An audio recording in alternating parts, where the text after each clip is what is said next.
सीता स्वयंवर।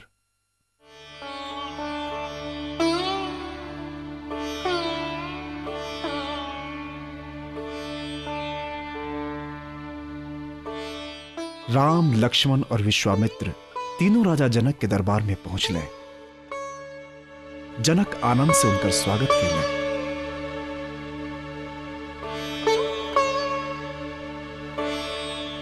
लोगन के लेके राजा जनक स्वयंवर मंडप में पधरले, जहां जगह जगह से राजा, महाराजा, ऋषि मुनि और नगर के विशेष लोग आपन आपन जगह पे विराजमान रहले।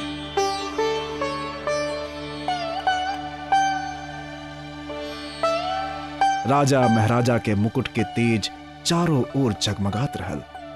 छत पर हंडी और झूमर लटकत रहल। शहनाई और मंगल वाद्यन के सुर बहत रहल।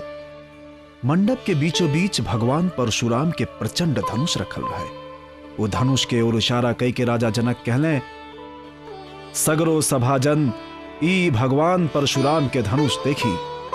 भगवान शंकर परशुराम के भेंट कैले रहले। एक दिन परशुराम ही धनुष लेके हमरे पास आइले, तब हमार पुत्री सीता उसे खेले लागल। ई बात के कारण परशुराम सीता के स्वयंवर के बेरा एक शर्त रखे के कहले। वो शर्त यह है कि जे भी ई धनुष के उठा के वाण पे चढ़ाई, उहे हमरे पुत्री के वरमाला पहनाई। राजा जनक के बात सुन के सभा में बैठल सब राजकुमारन के चेहरा उदास हो गए। वो लोगन बोले लगले, हम इतना भारी धनुष कैसे उठाई?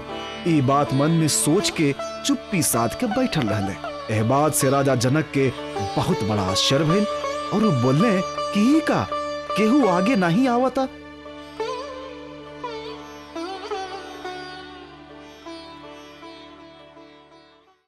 एकरे बाद बादल जैसन गर्जना करत लंकापति रावण आगे आके कहलस, कौन कहत बा कि केहू नहीं आवता?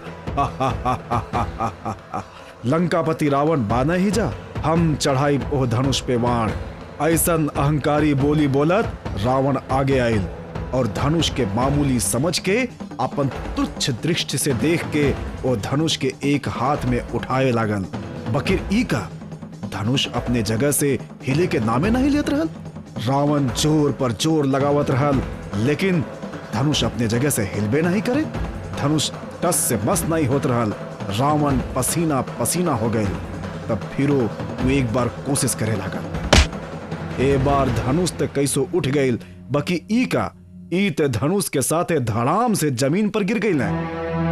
उनकर हाथ नाक से रक्त बहे लागल। शरीर में जगह जगह घाव हो गई।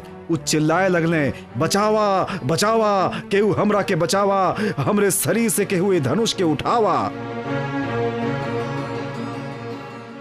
ऐसन बलवान रावण और ओकर ऐसन गति देखले के बाद सभा में बैठल सब राजा के बात ते दूर राजा जनक के भी दया आ गई। तब उस सेवक जन के बुला के रावण पर गिरल धनुष उठवाइले। ओकर ई हाल देख के केहू भी आगे आवे के हिम्मत ना कैलस। राजा जनक के बड़ा कष्ट भइल। राजा जनक कुछ बोलले ही वाला रहले, तब बे विश्वामित्र राम के आगे आके कहले कि राम तू जाके धनुष उठावा। राम तुरंते उठ के खड़ा हो गए। विश्वामित्र के प्रणाम कैले और फिर अति नम्र भाव से वो धनुष के पास गए। पहले तो हाथ जोड़ के वो धनुष के बंधन कैले और वो देखते ही देखते वो धनुष के उठा ले और बाढ़ चढ़ावे के प्रयास करे लगने। परी का वो प्रचंड धनुष तक कड़कड़ कड़कड़ आवाज के टूट गई। वो धनुष बीच में से दो टुकड़ा हो गए। श्री राम के ऐसन पराक्रम के देख के सगरो सभाजन ताली बजावे लगने और ई ताली सभा में गूंजे लागल। राम इस स्वयंवर में विजयी भइले। ऐसे राजा जनक के बड़ा आनंद भइल। सीता जी भी प्रसन्न भइलिन और आहिस्ता आहिस्ता आगे बढ़ के राम के गले में वरमाला पहना देलिन। सीता जी राम के पसंद कैलिन और राम जी भी सीता जी के गले में माला पहना देले।